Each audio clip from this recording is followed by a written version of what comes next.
દરેક ભક્તોને મારા હર હર મહાદેવ. આવો આજે ગોવર્ધન મંડળમાં આપનું હાર્દિક સ્વાગત છે.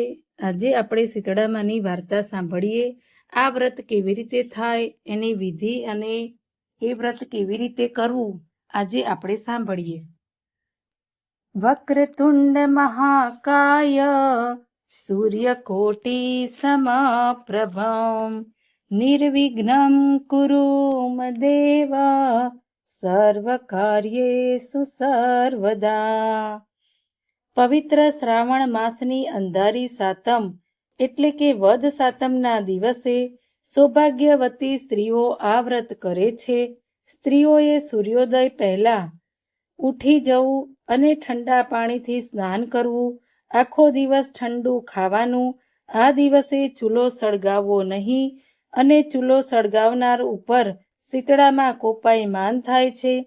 ત્યારબાદ ઘીનો દીવો કરી શીતળામાની વાર્તા કહેવી અથવા તો સાંભળવી.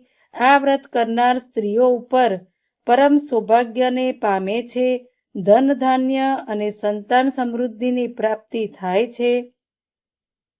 એક ગામની અંદર એક ડોશીમાં તેના 2 દીકરાની વહુઓ સાથે રહેતા હતા. મોટી વહુ જરા જબરી અને કજિયાખોર હતી અને ઈર્ષાની ભરેલી હતી. વાત વાતમાં વાંકું પાડતી, જ્યારે નાની વહુ ઘણી ભલી ભોળી અને પારકાના દુઃખે દુઃખી થનારી હતી. પવિત્ર શ્રાવણ માસ આવ્યો. રાંધણ છઠના દિવસે નાની વહુ રસોડે રાંધવા બેઠી અને રાત સુધી રાંધતી રહી. પછી ચૂલો ઠારવાનો વિચાર કરતી હતી. ત્યાં તો પારણે પઢેલો એનો નાનો દીકરો રડવા લાગ્યો. તેથી સાતે કામ પડતા મૂકીને નાની વહુએ છોકરાને ખોળામાં લીધો અને જડા પંપાળી અને તે આડા પડખે થઈ. દિવસ આખાનો થાક હોવાથી જરાક આંખ મળી ગઈ અને ચૂલો ઠારવાનો રહી ગયો. અડધી રાત પછી શીતળામાં ઘેર ઘેર ફરવા નીકળ્યા. ફરતા ફરતા નાની વહુના ઘરે આવ્યા અને ચૂલામાં આળોટવા લાગ્યા. ત્યાં તો શરીરે ઠંડક વળવાના બદલે કાળી લાય લાગી અને શીતળામાં દાઝી ગયા. આથી માને ઘણો ક્રોધ આવી ગયો. તરત જ નાની વહુને શ્રાપ આપી દીધો કે હે મૂર્ખ સ્ત્રી, જેમ મારું શરીર બળ્યું તેમ તારું પેટ બળજો.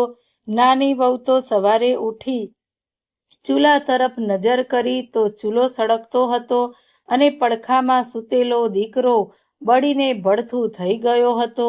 નાની વહુની આંખમાં તો શ્રાવણ ભાદરવો વરસવા લાગ્યા. એ તો જાણી ગઈ કે જરૂર પોતે શીતળામાના દોષમાં આવી છે. માતાએ શ્રાપ આપ્યો હશે. એ તો રડતી રડતી સાસુ પાસે ગઈ અને બધી વાત કરી. સાસુએ ગળગળા અવાજે આશ્વાસન આપતા કહ્યું કે વહુ, ધીરજ ધરો. શીતળામા પાસે જઈને તારા દીકરાનું જીવન માંગજે. મા તો દયાળુ છે, જરૂર તારા ઉપર કૃપા કરશે. નાની વહુ તો સાસુના આશીર્વાદ લીધા. છોકરાને સુંડલામાં નાખીને શીતળામાની શોધમાં નીકળી પડી.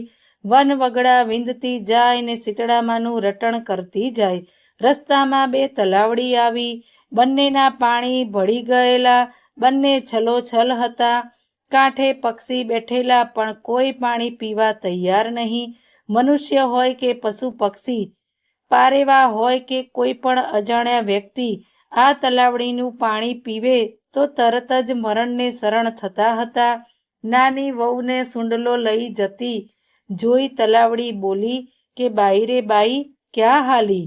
નાની વહુએ શીતળામાના કોપની વાત કરી અને માની કૃપા મેળવવા જાઉં છું એમ કહ્યું. ત્યારે તલાવડી બોલી કે બહેન, અમારું એક કામ કરતી જાને. અમારા એવા તે શા પાપ છે કે કોઈ અમારું પાણી પીવે તો મૃત્યુ પામે છે? માં મળે તો અમારા દુઃખનું નિવારણ પૂછજે. નાની વહુએ હા પાડીને આગળ વધી. રસ્તામાં 2 લડતા આખલા જોવા મળ્યા. બંનેની ડોકે ઘંટીના પૈડા બાંધેલા હતા. નાની વહુને જોઈને પૂછ્યું કે વહુ, ક્યાં હાલી? નાની વહુએ શીતળામાના કોપની વાત કરી. ત્યારે આખલા બોલ્યા કે અમારું એક કામ કરજે ને, અમે સદાય લડ્યા જ કરીએ છીએ. અમારા પાપનું નિવારણ પૂછજે. નાની વહુએ હા પાડી. પછી આગળ ચાલી. થોડેક આગળ ચાલી ત્યાં તો બોરડીના ઝાડ નીચે એક ડોસીમાં દિવેટ જેવા વાળ અને 2 હાથે ખંજવાળતા હતા. વહુને જોઈને ડોસીમાં બોલ્યા કે બાઈ રે બાઈ, આમ હાફળી ફાફળી ક્યાં ચાલી? વહુએ શીતળામાના કોપની વાત કરી ત્યારે ડોસીમાં બોલ્યા, અલી જરાક મારું માથું જોતી જાને. નાની વહુને ઉતાવળ હતી પણ એ ઘણી દયાળી હતી. મરેલા છોકરાને ડોસીના ખોળામાં મૂકી એ તો બેઠી જૂ વીણવા. થોડીવાર ખંજવાળ મટી ગઈ તો ડોસીએ આશીર્વાદ દીધા કે જેવું મારું માથું ઠર્યું એવું તારું પેટ ઠરજો. એટલામાં તો થયો ચમત્કાર. ડોસીના ખોળામાં પડેલો મરેલો દીકરો એ તો પગ ઉછાળી કિલકારી કરવા લાગ્યો. નાની વહુ તો તરત જ જાણી ગઈ કે આજ શીતળામાં છે. એ એમના પગમાં ઢળી પડી અને બોલી કે હે માં, મને માફ કરી દો. મેં તો તમારું શરીર બળેલું, પરંતુ તમે તો મારું પેટ ઠાર્યું. તમને મારા લાખ લાખ વંદન છે. પછી તલાવડીના કષ્ટનું નિવારણ પૂછતા શીતળામાં બોલ્યા કે પરભવમાં બંને શોક્ય હતી અને દિવસ ઉગે અને આથમ્યા સુધી બંને જણી લડ્યા જ કરતી હતી અને કોઈને છાસ પાણી કે કશું જ આપતી હતી નહીં. એટલે એ જન્મના પાપે આજે આ લોકો તલાવડીનું પાણી કોઈ પીતા નથી, પરંતુ તું ખોબો ભરીને એ પાણી પીજે એટલે એમના પાપનું નિવારણ થઈ જશે. પછી નાની વહુએ આખલાના દુઃખની વાત કરી તો શીતળામાં બોલ્યા કે દીકરી, પરભવે બંને દેરાણી જેઠાણી ઈર્ષા દ્વેષથી ભરેલી હતી. કોઈને દળવા ન દે, ખાંડવા ન દે. તેથી આ ભવે આખલા થઈને ડોકે ઘંટીના પડ બાંધી લડ્યા કરે છે. તું એમના ડોકેથી ઘંટીના પડ છોડી નાખજે, તેથી એમના પાપનો નાશ થઈ જશે. નાની વહુ તો શીતળામાના આશીર્વાદ લઈને હરખાથી પાછી ફરી રસ્તામાં આખલાની ડોકેથી ઘંટીના પડ છોડ્યા, તલાવડીનું પાણી પીધું. દીકરાને રમાડતી રમાડતી ઘરે આવી. સાસુ તો છોકરાને જીવતો જોઈ અને રાજીના રેડ થઈ ગયા, પણ જેઠાણીના કાળજામાં તો કાળી બળતરા થઈ.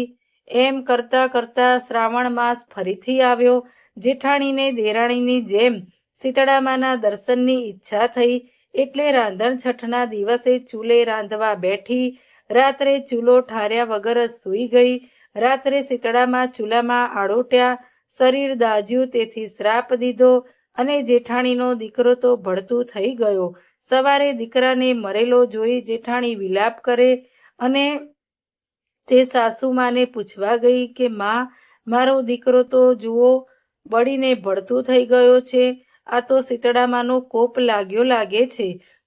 તેથી તે સાસુમાના આશીર્વાદ લઈને સુંડલામાં દીકરાને નાખી અને વનવગડામાં ચાલી.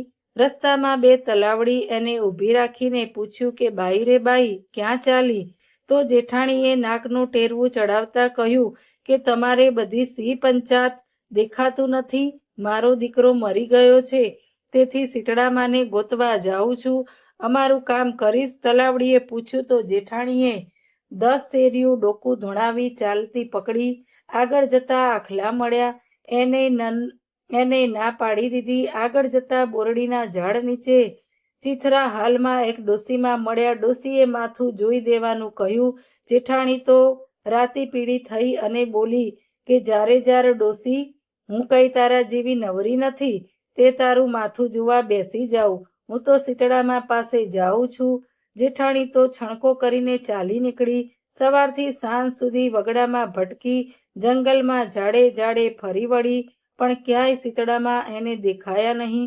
એટલે મરેલા દીકરાને લઈને કૂટતી કૂટતી ઘરે પાછી આવી. હે શીતળામાં, જેવા દેરાણીને ફળ્યા એવા સૌને ફળજો. જય માં શીતળામાં.